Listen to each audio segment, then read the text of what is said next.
News 28 मराठीमध्ये आपले स्वागत आहे। आजच्या मोठ्या बातम्यांबद्दल बोलूया। वाडा तहसील कार्यालयावर श्वेत स्वराज्य क्रांती पक्षाकडून जन आक्रोश मोर्चा। श्वेत स्वराज्य क्रांती पक्ष वाडा तालुक्याच्या वतीने वाडा तहसील कार्यालयावर जनतेचा आक्रोश मोर्चा काढण्यात आला। या मोर्चामध्ये प्रमुख मागणे घेऊन शेकडोच्या संख्येने कार्यकर्ते उपस्थित होते। राष्ट्रीय रोजगार हमी कायद्याची अंमलबजावणी तात्काळ झाली पाहिजे। वाडा नगरपंचायत हद्दीतील गटारी साफ करणे, सार्वजनिक शौचालय महत्त्वाच्या ठिकाणी व्यवस्था करणे, वाडा तालुक्यातील ग्रामपंचायतीमध्ये माहिती अधिकार कायद्याने माहिती न देणाऱ्या ग्रामसेवकांवर कारवाई करा। भ्रष्टाचार करणाऱ्यांची चौकशी करून संबंधितांवर कारवाई करा। वन विधेयक कायद्याची अंमलबजावणी तात्काळ झाली पाहिजे। जल जीवन मिशन योजनेची अंमलबजावणी करा। भ्रष्टाचार करणाऱ्यांवर कारवाई करा। अशा विविध मागण्या घेऊन श्वेत स्वराज्य क्रांती पक्ष यांच्या वतीने मोर्चा काढण्यात आला। जोपर्यंत आमच्या मागण्या पूर्ण होत नाहीत तोपर्यंत आम्ही येथून हटणार नाहीत, असे श्वेत स्वराज्य क्रांती पक्षाचे संस्थापक अध्यक्ष सुनील धनवा यांनी सांगितले। वार्ताहर इंडिया न्यूज 28 साठी कोऑर्डिनेटर वैभव आरशीच्या जोडीला किरण दुपारे, पालघर जिल्हा ज्युनियर रिपोर्टरची रिपोर्ट। श्वेत स्वराज्य क्रांती पक्ष यांच्या वतीने वाडा तहसील कार्यालयावर जन आक्रोश मोर्चाचं आयोजन केलेलं आहे। आपल्या सोबत आहेत सुनील धनवा। तुमचं मी इंडिया न्यूज 28 मध्ये स्वागत करतो।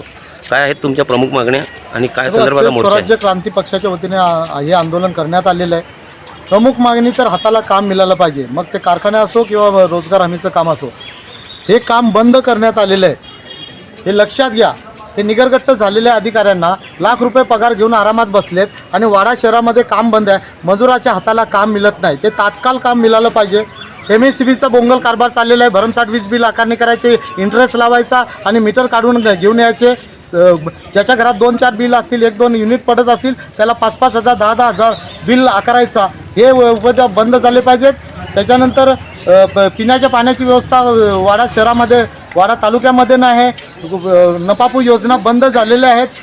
1.5 कोटीची एक गावाला योजना असताना आज आम्हाला पिण्यासाठी पाण्याची व्यवस्था नाही, हे भयानक वास्तव्य आहे। या नगरपंचायतमध्ये तुम्ही या गटारींना वास येतो। शौचालयाची मागणी आम्ही अनेक मोर्चामध्ये केले, ते डब्बे बसवले, ते साफ करत नाही। इथे मेन नाक्यावर शौचालयाची व्यवस्था असली पाहिजे, गटारी साफ झाल्या पाहिजेत आणि वाडा शहराच्या बाजूचे पाडे जे वाडा नगरपंचायतमध्ये येतात त्यांना पिण्याची पाण्याची व्यवस्था, त्यांना रस्त्याची व्यवस्था, हे झालं पाहिजे। या वाडा शहरामध्ये पार्किंगची व्यवस्था झाली पाहिजे। बस आगारांनी बस वाढवल्या पाहिजेत। बस येण्या जाण्यासाठी दळणवळण व्यवस्था झाली पाहिजे। अवकाळी पाऊस पडलेला आहे, त्याची नुकसान भरपाई देत नाही आणि शेतकऱ्यांना दिली तर किती, 1,000 रुपये। ही लाजिरवाणी गोष्ट आहे। फडणवीस सरकारने लक्षात घ्यावी। 1,000 आम्ही तुला देतो, जगून दाखव, ही अशी भयानक व्यवस्था आहे। आणि फार्मर ID शेतकऱ्यांना दिलाय, फॉरेस्ट प्लॉट धारकांना फार्मर ID दिलेला आहे का? नाही। मग त्यांना नुकसान भरपाई कशी?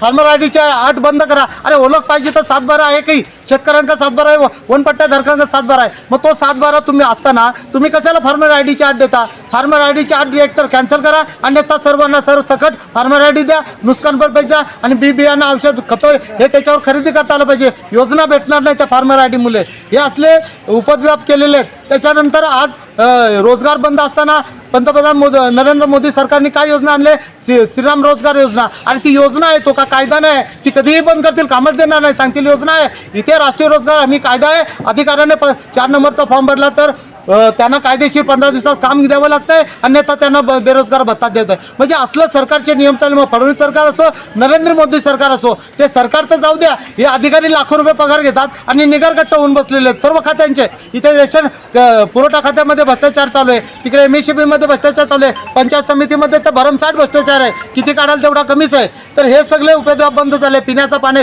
जमीन, पाणी, रोजगार, विकास हा आमचा आहे। हे स्वराज्य आमचं आहे, हे स्वतंत्र आमचं आहे, पण आम्हाला काय मिळतंय? आम्हाला काहीच मिळत नाही आणि ते मिळालं पाहिजे। या अधिकार कायद्याखाली आम्ही इथे जनतेचा आक्रोश मोर्चा आणलेला आहे। श्वेत स्वराज्य क्रांती पक्ष या पक्षाचा हा मोर्चा आहे, हे लक्षात घेतलं पाहिजे। आम्ही शांततेच्या मार्गाने आलो आहे, परंतु स्वराज्य हे आमचं आहे, अन्यथा मग पुढची क्रांती करायला आम्हाला वाटेल तो आक्रमकपणा घ्यावा लागेल, हेच आपल्या मीडियाच्या माध्यमातून आपल्यासमोर सांगतो।